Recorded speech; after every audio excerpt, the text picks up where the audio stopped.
E aí pessoal, tudo bem? Que bom! Vamos lá então para o nosso vídeo novo, falando das propriedades específicas da matéria. O que são as propriedades específicas? Diferente das gerais, que a gente viu, as propriedades gerais são aquelas propriedades que todo corpo feito de matéria possui. Tá bom? As específicas são aquelas que mudam de acordo com a substância que você está trabalhando. Tá? Então, vamos lá, vamos começar a falar delas. A primeira propriedade específica que a gente vai falar é a temperatura de fusão. Essa temperatura, o que quer dizer isso? Essa temperatura de fusão, ela quer dizer em que temperatura uma determinada substância troca de estado físico entre os estados sólido e líquido. Tá bom? Por exemplo, a água. A água congela a 0 graus e o gelo derrete a 0 graus. Então a substância água tem a temperatura de fusão 0 graus Celsius. Tá? Só isso. A segunda propriedade é a temperatura de ebulição. A temperatura de ebulição não é mais entre o estado sólido e líquido. É entre o estado líquido e o estado gasoso. Tá bom? Quando a gente fala de temperatura de ebulição, a gente quer dizer em que temperatura essa substância troca entre esses dois estados. Por exemplo, a água líquida, quando ferve e chega a 100 graus, passa para o estado de vapor, para o estado gasoso. Tá? E o vapor de água, quando vai esfriando e chega a 100 graus, ele volta para o estado líquido. Então, 100 graus é a temperatura de ebulição da água. Tá bom? A próxima propriedade que a gente vai falar é a densidade. O que é a densidade? É a quantidade de matéria que tem dentro de um objeto em relação ao espaço que esse objeto ocupa. Tá? Vocês pensam, por exemplo, vocês vão pegar um quadrado do mesmo, dois quadrados do mesmo tamanho. Um é de isopor e o outro é de ferro. Eles têm o mesmo tamanho. Por que um vai ser mais pesado que o outro? Por causa da quantidade de matéria. Você tem mais matéria, a matéria está mais concentrada dentro do quadrado de metal do que dentro do quadrado de isopor. E a densidade quer dizer exatamente isso. É o quanto de massa que tem num determinado espaço. Mas tem uma continha que ajuda a gente a fazer isso, tá? Que é a densidade é igual à massa de um corpo, quantidade de gramas ou de quilos dele, né? Sobre o volume que ele ocupa, a quantidade de litros ou de ml que esse corpo ocupa, tá bom? E aí a gente pode fazer essa continha. Pensa assim, você tem uma rocha, tem um pedaço de 200 gramas de rocha, tá? E o volume dessa rocha é de 100 ml. Como é que eu descubro a densidade? Massa sobre volume, né? 200 gramas dividido por 100 ml. Vai ficar 200 dividido por 100. É a mesma coisa que 2 dividido por 1, né?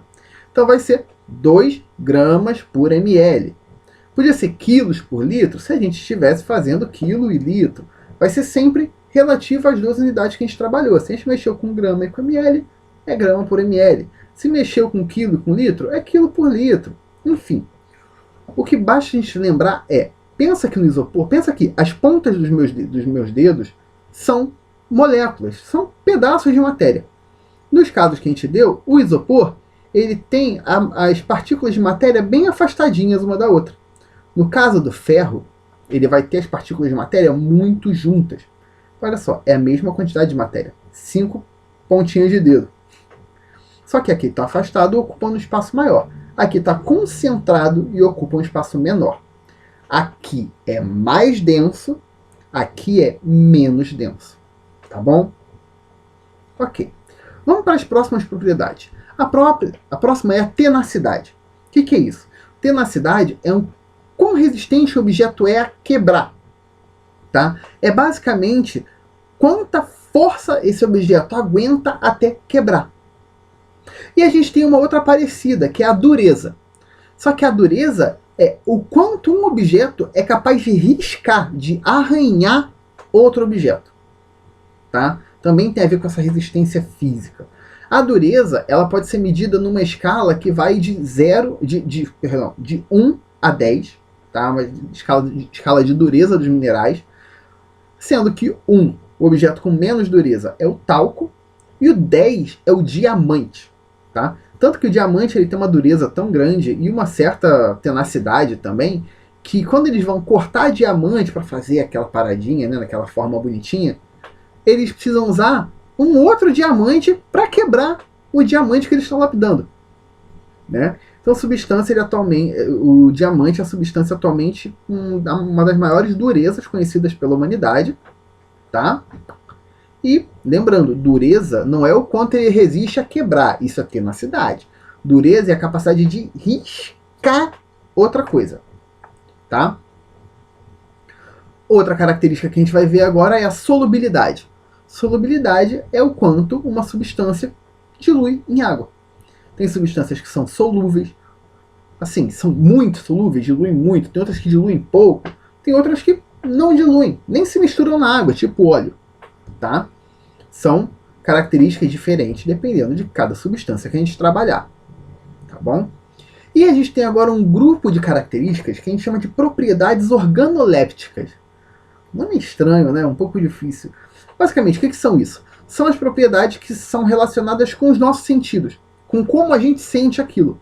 Não é necessariamente uma propriedade que o objeto tem. É o jeito que a gente vê alguma coisa naquele objeto. Por exemplo, a cor de um objeto é uma propriedade organoléptica. Por que a cor é diferente? Porque a cor é a gente que enxerga. A gente falou disso no comecinho do ano, né? As cores que a gente vê não são necessariamente as cores que o objeto já tem. Tanto que uma pessoa que tem daltonismo não vê as mesmas cores de uma pessoa que tem os olhos perfeitamente formados, né? Vê as cores com uma certa diferença. Ainda parecido com a cor, uma outra propriedade organoléptica que a gente tem é o brilho. Brilho é o quanto uma coisa é reflexiva, o quanto ela reflete luz. Quanto mais brilho, mais luz reflete. Quanto menos brilho, mais fosco, né? Mais opaco, assim, sem graça fica. Outra característica organoléptica, odor, tá? O cheiro que uma coisa tem. E a gente vai ter substâncias que não têm cheiro, que tem um cheiro agradável, que tem um cheiro ruim, que tem um cheiro que arde o nariz. Enfim, depende bastante de cada substância. Assim como a próxima propriedade organoléptica, que é o gosto, tá? A gente tem 5 tipos principais de gosto, tá bom? O amargo, o doce, o azedo, o salgado e o umami. Umami? O que é umami? É aquele gosto que tem naquela meiucazinha do tomate. Aquela coisa que depois que você termina de comer, fica aquele gostinho assim que prolonga na boca. Tipo do queijo parmesão. O queijo parmesão tem bastante isso. Provolone também. Tá? E por último, a gente tem a textura. O que é a textura? Literalmente a textura que o negócio vai ter. Ela é lisa, ela é meio áspera assim, é maciazinha, igual bebê, é ondulada. Como é que é a textura? Vai depender do objeto. Tem substâncias que são mais lisas, mais fofinhas, tipo um talco, né, que passa assim tranquilinho. Ou às vezes com a areia da praia, que é uma coisa mais áspera, né? Enfim, essas são as propriedades específicas da matéria, tá bom? Estudem isso e é isso. Façam exercícios, bons estudos, bom descanso. Até a próxima aula.